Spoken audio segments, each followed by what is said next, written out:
बिस्मिल्लाहिर्रहमानिर्रहीम। नाज़रीन, इख्तिलाफ़ दीन में हुस्न पैदा करता है, दीन के मामलात को निखारता है। लोगों की फ़हम में, बसीरत में इख्तिलाफ़ राय से मज़ीद निखार आता है, उनकी इल्मी वुसअत और काबिलियत को फ़रोग़ मिलता है। लेकिन हमारे मुआशरे में एक तबका ऐसा है कि जो अपने आप को अकाबरीन का पैरो कहता है, लेकिन मजाल है कि अकाबरीन के नक्शे कदम पर चलने की ज़रा भी जसारत की हो नहीं।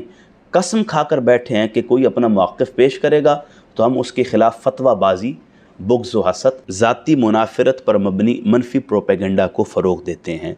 लेकिन अगर हुस्न उसलूब देखा जाए तो नबुव्वत व रिसालत एक ऐसा मनसब है कि जिससे इख्तिलाफ़ कुफ़्र है।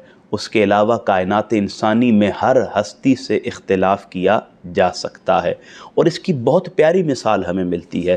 ताजदार मदीना सल्लल्लाहु अलैहि वसल्लम के बाद सैयदना अबू बकर as-सिद्दीक़ की ज़ात है, लेकिन आप देखें अफजल होने के बाद भी, खलीफा बिला फ़स्ल होने के बाद भी सैयदना उमर फ़ारूक ने आपसे इख्तिलाफ़ किया। आपसे इख्तिलाफ़ करते हुए कई मौक़िफ़ पर अपनी राय को पेश किया। बाद अज़ां मुसालहत पर मबनी बातचीत के बाद हज़रत उमर ने हज़रत अबू बकर की तरफ रुजू किया और अपनी राय को छोड़ दिया। इसी तरह आप देखें हज़रत अब्बास और सैयदा उम्मुल मोमिनीन हज़रत आयशा सिद्दीक़ा रज़ियल्लाहु ताला अन्हा के माबैन भी इख्तिलाफ़ रहा है। सहाबा के माबैन इख्तिलाफ़ रहा है। हज़रत अब्दुर्रहमान बिन औफ़ और हज़रत तलहा के माबैन इख्तिलाफ़ रहा है। हज़रत खालिद बिन वलीद और हज़रत अब्दुर्रहमान बिन औफ़ के माबैन भी इख्तिलाफ़ रहा है। तो इख्तिलाफ़ दीन में हुस्न पैदा करता है, इख्तिलाफ़ दीन में ख़ूबसूरती लेकर आता है।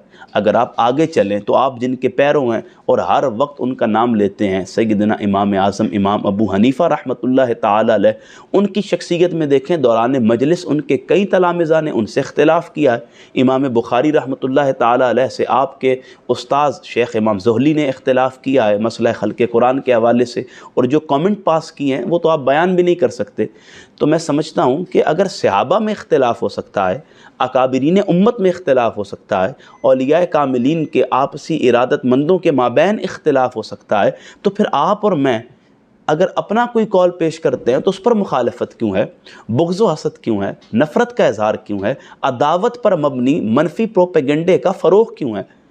जब आप और मैं उनके नक्शे कदम पर हैं कि जो रुश्द और हिदायत का मीनारा हैं, तो फिर बताएं ना। जब हम उनके नक्शे कदम पर चलने का दावा करते हैं तो फिर इख्तिलाफ़ को मुखालफत की तरफ क्यों ले जाते हैं?